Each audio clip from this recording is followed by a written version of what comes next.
mě napadá, jak si vybíráte, tak listujete, nevím, jestli ještě existují teda telefonní seznamy, jo, nebo na internetu hledáte, nebo kde čerpáte inspiraci pro jméno toho hlavního hrdiny.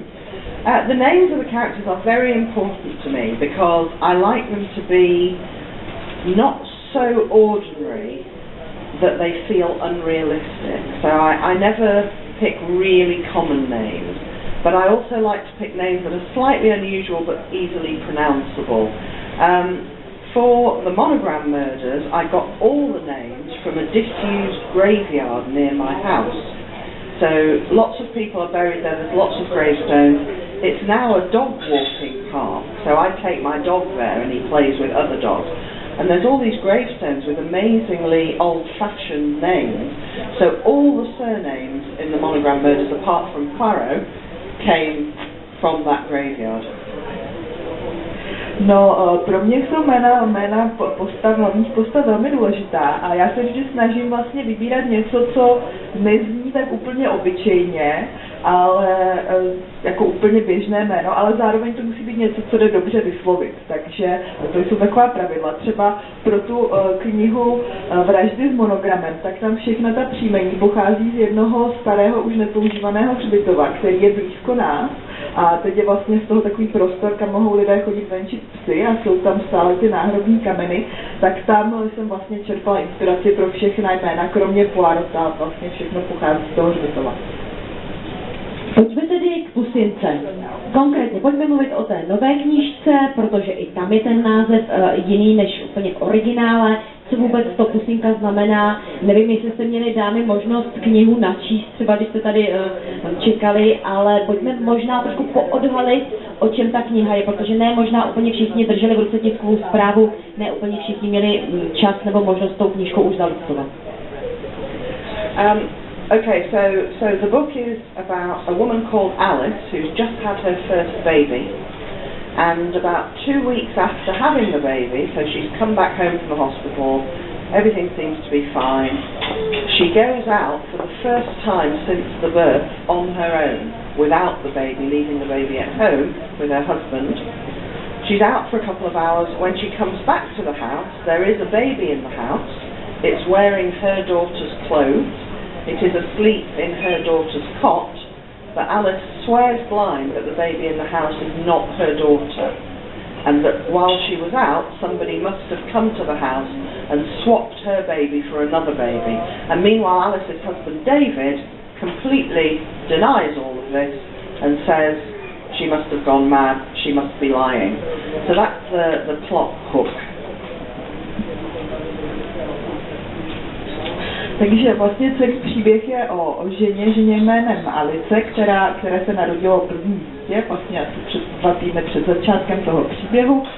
Vrátí se domů z nemocnice a poprvé jde ven vlastně sama a nechá dítě doma s manželem. Takže několik hodin je pryč, přijde zpátky a v domě vlastně je miminko, které leží ve stejné postýlce jako její dcera, má na sobě stejné oblečky jako její dcera, ale ona prostě tvrdí, je zcela přesvědčená, že to je jiné dítě, že ho za tu dobu, co byla pryč, musel někdo vyměnit a naopak její její manžel David je zcela přesvědčený, že ona lže, nebo že se musela zbláznit a prostě, že to je to stejné dítě.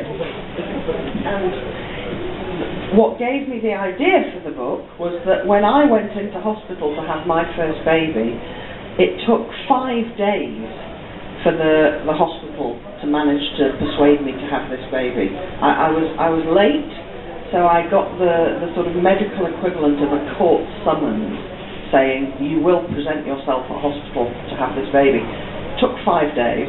By the time I had the baby, I was so exhausted because I hadn't slept properly for 4 nights. I just looked at the baby and sort of went, yeah, a baby, that's great, and collapsed with exhaustion. When I woke up, there was no baby in the room. So I asked a midwife or somebody, a nurse, to bring the baby that I remembered seeing. And she walked into the room with this baby, and I sort of went to take it, and she said, no, this isn't yours. I said, well, bring mine then. So she went back, and she came in with another baby. And I said, well, that looks exactly the same as the last one. And I started to think, this is actually really scary. I am this baby's closest relative in the whole world, and I have no idea what she looks like. I'm relying on a complete stranger. And so that was what started me thinking about, you know, do we always trust mothers to know who their babies are? That was what put the initial idea into my mind. And also by that point I'd had a baby, and people expected me to look after it on a daily basis. So I thought I'd better quickly get busy writing a crime novel, or I'll be expected to do some childcare.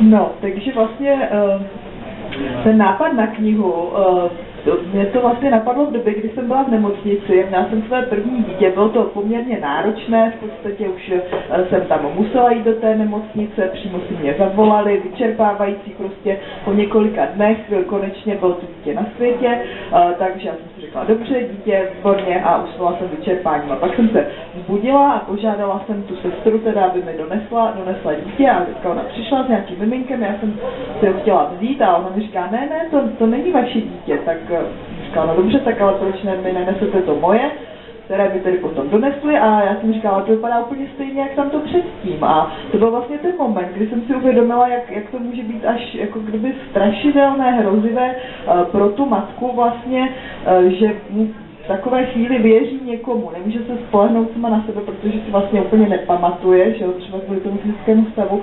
A začala jsem uvažovat nad tím, věříme my vždy těm matkám, že mají tu jistotu, jsou přesvědčené.